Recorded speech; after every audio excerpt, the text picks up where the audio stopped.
உறவுகள் அனைவருக்கும் அன்பான வணக்கங்கள். மதி வந்துட்டு ரொம்ப ரொம்ப கெத்தா திரும்பவும் தங்கராஜ் மேலே நான் கம்ப்ளைண்ட் கொடுக்கவா இல்லை என்ன பண்ணலாம் அப்படின்னு சொல்லிட்டு சுரேஷ்கிட்டேயே போய் ஐடியா கேட்க போகிறாங்க. அது மூலமாக சுரேஷ் பதறி அடிச்சுக்கிட்டு தங்கராஜ் கிட்ட பேசி அங்கே திரும்ப மேனேஜ்மெண்ட்டில் பேசி எப்படியாவது வேலையை திரும்ப வாங்கி கொடுத்துடணும், இல்லைன்னா ஏன் வேலை போயிருமாம்மா அப்படின்னு பதறிக்கிட்டு போய் சுரேஷும் தங்கராஜ் கிட்ட பேச எப்படியோ ஒரு வழியாக தங்கராஜ் என்ன தான் தடுக்கணும்னு நினச்சாலும் அங்கே கெத்த அப்பாயின்மெண்ட் ஆர்டர் திரும்பவும் அதுவும் கன்ஃபர்மேஷன் ஆர்டரோட வாங்கிட்டு வர போகிறாங்க மதி அப்படின்னு நீங்கள் நினச்சிங்கன்னா மறக்காமல் இந்த வீடியோக்கு ஒரு லைக்கை மட்டும் கொடுத்துருங்க. ஸோ வீட்டில் போயிட்டு அவங்க பயங்கரமாக தங்கராஜ் கிட்ட கற்றுன்னு கத்திட்டு வந்துடுறாங்க. இப்போ பார்த்தா வீட்டில் இங்கே ராஜலக்ஷ்மி மலர்கிட்ட கேட்குறாங்க, ஏய் எங்கே தாண்டி போனாவ, உங்ககிட்ட சொல்லாமல் போயிருக்க மாட்டாளே, உங்ககிட்ட கேட்டால் நீயும் ஒரு மாதிரி முழிச்சிட்டு இருக்க, என்ன தாண்டி அவன் நினச்சிட்டு இருக்கா அப்படிங்கிறாங்க. இல்லைத்த வந்துருவாவ அப்படின்னு சொல்லிட்டு இருக்காங்க. அந்த டைம் பார்த்தா இங்கே வந்துட்டு ரேவதி கிட்டே இருந்து மெசேஜ் வருது. மெசேஜ் வந்த உடனே இங்கே மலர் போயிட்டு என்ன அனுப்பியிருக்கான்னு பார்க்கலான்னு பார்க்கும்போது, அண்ணி மதி வீட்டுக்கு வந்துட்டாளா, இங்கே வந்து பயங்கரமாக கத்திட்டு போயிட்டா அண்ணி, அவர்கிட்ட சண்டை போட்டு போயிட்டா அப்படின்னு சொல்லிட்டு இங்கே வாய்ஸ் நோட் வருது. இதை இங்கே மலர் கேட்டுட்ருக்க டைம்லே பார்த்தா அங்கே தங்கராஜோட அம்மா வந்துட்டு நேராக ராஜலக்ஷ்மிக்கு ஃபோன் பண்ணிடுறாங்க. ஸோ இங்கேயும் ஃபோன் அடிக்குது. அப்படிங்கும்போது ராஜலக்ஷ்மி அப்படியே பார்த்துட்டு இது என்ன எல்லாத்துக்கும் மாற்றி மாற்றி ஃபோன் வந்துக்கிட்டே இருக்குது அப்படின்ட்டு இவங்க போய் நேராக பார்க்குறாங்க. பார்த்தா இங்கே ஐயோ சம்மந்தியா அப்படின்ட்டு ஃபோன் எடுத்துகிட்டு சொல்லுங்கள் சம்மந்தி நல்லா இருக்கீங்களா அப்படிங்கிறாங்க. உங்கள் குடும்பம் இருக்க வரைக்கும் நானும் என் பிள்ளையும் எங்கிட்ட நல்லா இருக்குது அப்படின்னு எடுத்த எடுப்பில் கேட்ட உடனே இவங்களுக்கு ஒரு மாதிரி ஆகுது. ஏன் சம்மந்தி இப்படியெல்லாம் பேசுகிறீங்க, நாங்கள் என்ன பண்ணோம் அப்படிங்கிறாங்க.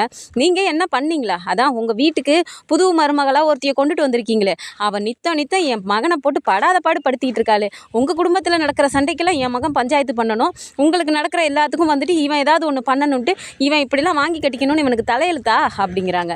இதை கேட்டதும் இங்கே ராஜலக்ஷ்மிக்கு ஒன்றுமே புரியல. நீங்கள் என்ன சம்மந்தி பேசுகிறீங்க, எனக்கு புரியல, யார் என்ன பேசுனாங்க, நாங்கள் என்ன பண்ணணும் அப்படின்னு சொல்லிட்டு இங்கே ரொம்ப இதாக பேசிகிட்டு இருக்கும்போது மலருக்கு இங்கே புரிஞ்சு போயிடுது. அடடா இவங்களுக்கு இவங்க ஃபோன் பண்ணிட்டாங்களே அப்படின்ட்டு வேகமாக பக்கத்தில் வந்து ஒரு மாதிரி பதட்டத்தோடு நின்றுட்டுருக்காங்க. அப்போது சம்மந்தி எதுவாக இருந்தாலும் கொஞ்சம் தெளிவாக சொல்லுங்கள் சம்மந்தி, புரியல எனக்கு, ஒரு மாதிரி படப்படன்லாம் வருது அப்படிங்கிறாங்க. என்னங்க படப்படன்னு வருது, நீங்கள் கட்டி வச்சுருக்கீங்களே புது மருமக, அவள் இங்கேயே வந்து தங்கராஜை நேரில் பார்த்து கையை நீட்டி அப்படி பேசிட்டு போகிறா, நான் என்னடி இப்படி ஆம்பளையை கையை நீட்டி எதிர்த்து பேசிகிட்டு இருக்கேன்னு கேட்டால் அப்படி தான் பேசுவேன், ஏன் நீங்கள் கத்தலையான்னு திரும்பவும் என்கிட்ட ஒரு வயசு வித்தியாசம் இல்லாமல் மரியாதை இல்லாமல் என்கிட்ட அப்படி கத்திட்டு போகிறா, என்ன நினச்சிட்டு இருக்கீங்க நீங்கள், உங்கள் குடும்பத்தில் என் மகன் கல்யாணம் பண்ணதும் போதும், அவன் இப்படியெல்லாம் சீரழிகிறதும் போதும், வைங்க ஃபோனை அப்படின்னு சொல்லிட்டு திட்டிட்டு ஃபோனை வச்சிடுறாங்க.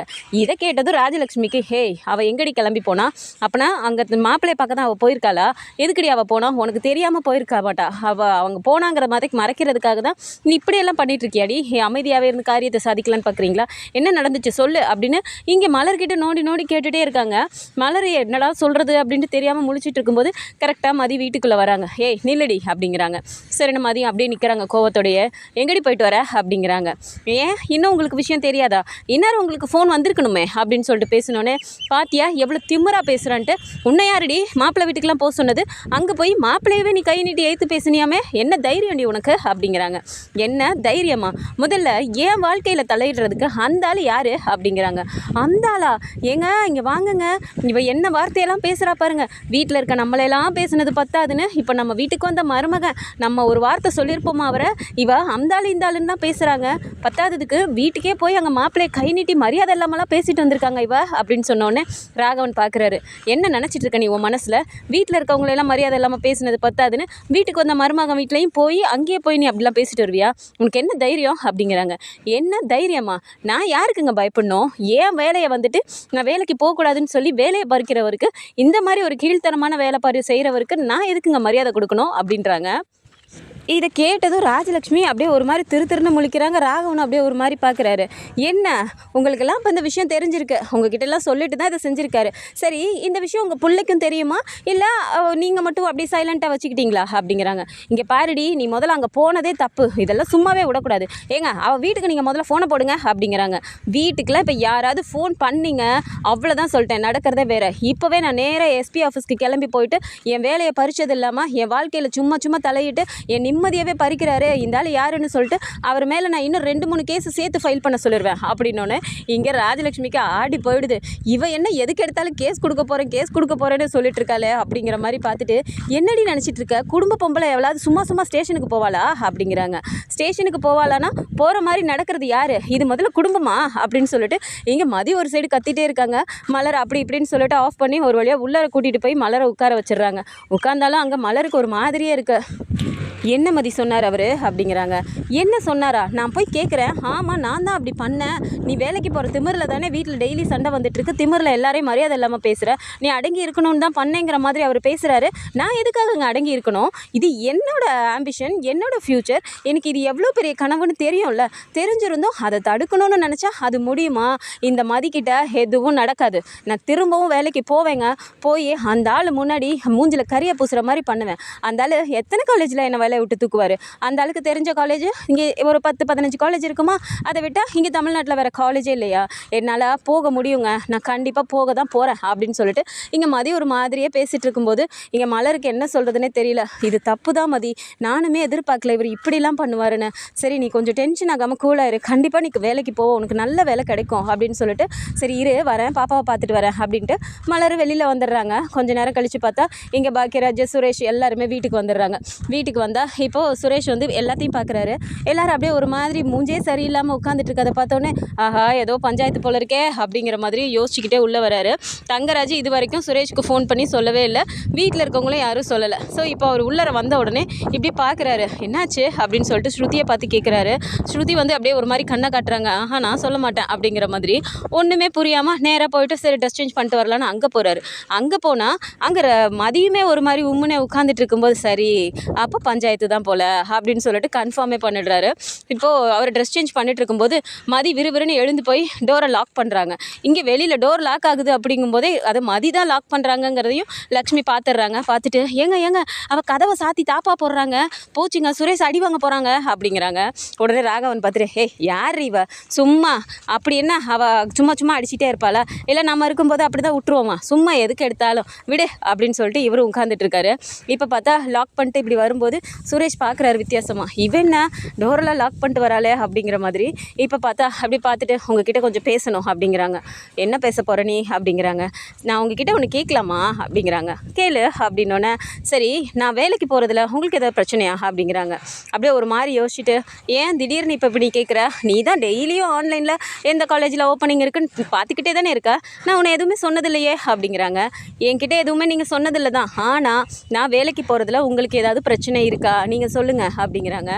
எனக்கு என்ன பிரச்சனை இருக்குது, நீ பாட்டுக்கு வேலைக்கு போகிற வர, எனக்கு எந்த பிரச்சனையும் இல்லையே அப்படிங்கிறாங்க.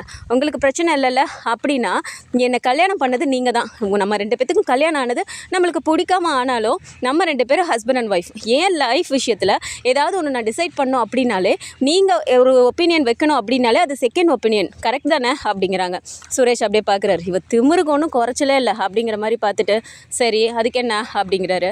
அப்படி இருக்கும்போது யாருங்க அந்த தங்கராஜ், அந்த ஆள் எப்படி ஏன் லைஃப் எப்படி இருக்கணும்னு சொல்லி டிசைட் பண்ணுறதுக்கு அப்படிங்கிறாங்க. என்ன இப்போது எதுக்கு இப்போ நீ அவரெல்லாம் பற்றி அதுவும் அந்த ஆள் இந்த ஆளுன்னு பேசிகிட்டு இருக்க அப்படிங்கிறாங்க. அந்த ஆள் பண்ண கீழ்த்தரமான வேலைக்கு அந்த ஆளுன்னு சொல்கிறதே நான் பெரிய விஷயம் அப்படிங்கிறாங்க. என்ன நடந்துச்சு ஏதாவது சொல்கிறியா, அதனால தான் வீட்டில் எல்லோரும் இப்போ உம்முன்னு உட்காந்துட்டு இருக்காங்களா அப்படிங்கிறாங்க. அவங்கெல்லாம் உம்முன்னு உட்காராமா பின் என்ன பண்ணுவாங்க, என்கிட்ட வந்து சண்டையாக போடுவாங்க அப்படிங்கிறாங்க. என்ன நடந்துச்சு சொல்கிறியா இல்லையாப்போ அப்படிங்கிறாங்க. ஆமாம் என் வேலை போயிடுச்சு, நான் நல்லா பெர்ஃபார்ம் பண்ணியிருந்தேன், என்னோடய லிஸ்ட்டு கன்ஃபார்ம் ஆர்டரில் ஃபஸ்ட்டில் இருந்துச்சு. அப்படி இருக்கும்போது எனக்கு கன்ஃபார்ம் ஆர்டர் தான் கொடுக்க போகிறாங்க அப்படின்னு சொல்லிட்டு அப்பாயின்மெண்ட் லெட்டர் வரப்போகுதுன்னு சொல்லிட்டு நான் சந்தோஷமாக போனால் அங்கே உங்களுக்கு கன்ஃபார்ம் பண்ணலை, உங்களை வேலையை விட்டு இப்போ நாங்கள் ரிலீவ் பண்ணுறோன்னு சொல்லிட்டு எனக்கு ரிலீவிங் லெட்டர் கொடுத்து அனுப்புகிறாங்க, எந்த காரணமும் சொல்லாமல். அப்போவே எனக்கு நம்ம என்னடா பண்ணோம் எதுக்கு இப்படின்னு சொல்லிட்டு ஒரு மாதிரி எவ்வளோ டவுனாக இருந்தேன். நீங்களும் பார்த்தீங்களா, நீங்கள் தானே வந்து என்னை காலேஜ்லேருந்து கூட்டிகிட்டு வந்தீங்க அப்படிங்கிறாங்க. ஆமாம் அதுக்கும் மாமாவுக்கு என்ன சம்மந்தம் அப்படிங்கிறாங்க. மாமாவுக்கும் உங்களுக்கும் எந்த சம்மந்தமும் இல்லைங்க, ஆனால் நடந்த விஷயத்தில் அவர் தான் முழுக்க எல்லாத்தையும் பண்ணியிருக்காரு. என் வேலை போனதுக்கு காரணமே அவர் தான். ஏன்னா அந்த காலேஜில் தான் அவருக்கு இன்ஃப்ளூயன்ஸ் இருக்கே, அங்கே பேசி அவங்க மூலமாக என் வேலையை நிறுத்தியிருக்காரு, அது தெரியுமா உங்களுக்கு அப்படிங்கிறாங்க. சுரேஷ் அப்படியே திருன்னு முழிக்கிறாரு. ஆஹா மாமா வேலையை விட்டு நிறுத்தணும்னு சொன்னார், ஆனால் இப்படிலாம் பண்ணியிருப்பாரு என்கிட்ட சொல்லவே இல்லையே அப்படிங்கிற ஒரு மாதிரி பார்க்குறாரு. ஆனால் இதை நான் சும்மாவே விட மாட்டேன், போய் நல்லா அவங்க வீட்டில் போயிட்டு 4 வார்த்தை பேசினாலும் நறுக்குன்னு நான் பேசிட்டு தான் வந்தேன், அந்த விஷயம் தெரிஞ்சுக்கிட்டு தான் உங்கள் அம்மா என்கிட்ட அப்படி கத்திட்டு உட்காந்துருக்காங்க அப்படிங்கிறாங்க. சுரேஷுக்கு என்ன பண்ணுறதுனே தெரியல. அதுக்காக எதுக்கு நீ அங்கேயெல்லாம் போய் பேசுன அப்படிங்கிறாங்க. பின்ன என்ன பண்ணணும், இங்கே பாருங்கள் இதோட அவரை ஒழுங்காக அடங்கி இருக்க சொல்லுங்கள். இல்லை எனக்கு இப்போ இந்த வேலை வந்துட்டு அவர் எப்படி அவனை வந்துட்டு வேலையை விட்டு தூக்குனாரோ இது எல்லாத்துக்கும் நீங்கள் கம்ப்ளைண்ட் எடுத்துக்கிறீங்களா, இல்லை நான் எஸ்பி ஆஃபீஸ்க்கு போகவா அப்படிங்கிறாங்க. என்ன எதுக்கு எடுத்தாலும் கம்ப்ளைண்ட்ங்கிற, தயவு செஞ்சு நீ அந்த ஸ்டேஷன் பக்கம்லாம் வந்துடாத, நீ இன்னொரு வாட்டி ஸ்டேஷனுக்கு வந்தீங்கன்னா என் மொத்த வேலையும் போயிடும், என் மானம் போய் மரியாதை போய் எல்லாம் போயிடும், நாங்கள் ஸ்டேஷனுக்கு போகிறதா இல்லையா அப்படிங்கிறாரு. தெரியுதுல்ல, அப்புறம் ஏன் சும்மா இருக்க என்னை போட்டு நோண்டிட்டு இருக்கீங்க. என் ஸ்டூடெண்ட் கிட்ட நீங்கள் பிரச்சனை பண்ணீங்க, அது தப்புங்கிறதுனால நான் வந்து கம்ப்ளைண்ட் கொடுத்தேன். அந்த பிரச்சனைக்காக தான் என்னை வந்துட்டு வலுக்கட்டாயமாக கல்யாணம் பண்ணி வச்சிங்க. எங்கள் அப்பாவோட ஹெல்த் இஷ்யூ இருக்குங்கிறனால அதை யூஸ் பண்ணிவிட்டு தங்கராஜ் இல்லாத வேலையெல்லாம் பார்த்தாரு. முடிஞ்சு போச்சு இல்லை, அதோட விட வேண்டியதானே. சும்மா என்ன இதுக்கு இது போட்டு நோண்டிட்டே இருந்தா நானும் மனுஷி தானே, எத்தனை வாட்டி என்னை பழி வாங்கிட்டே இருப்பாங்க அப்படின்னு சொல்லிட்டு இங்கே மதி கத்துன்னு கத்துறாங்க.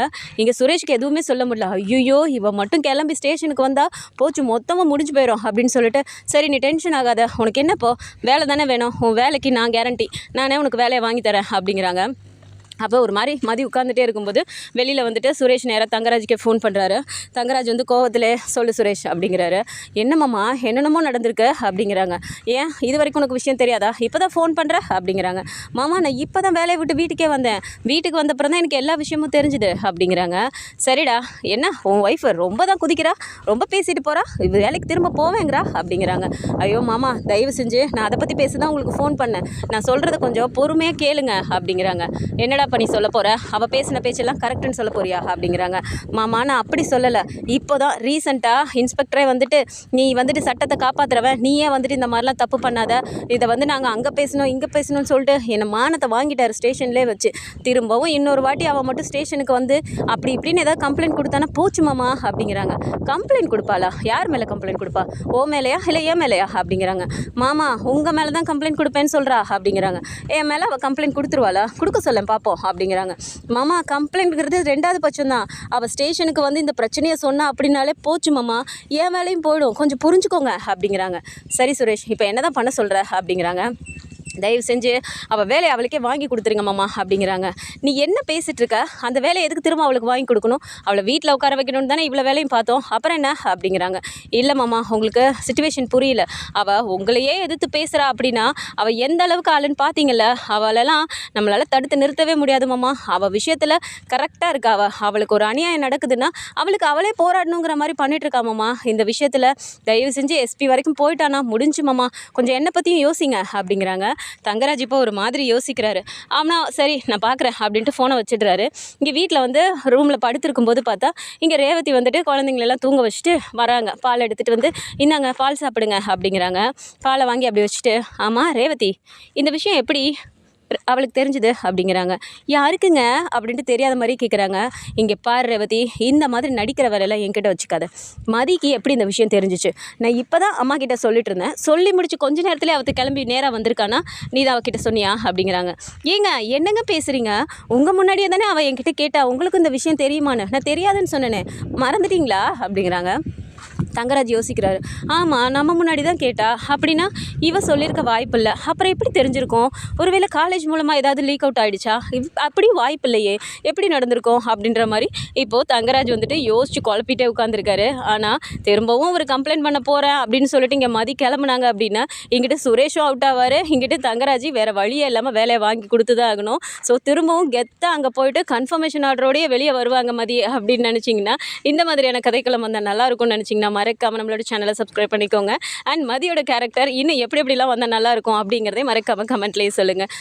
தேங்க்ஸ் ஃபார் வாட்சிங்.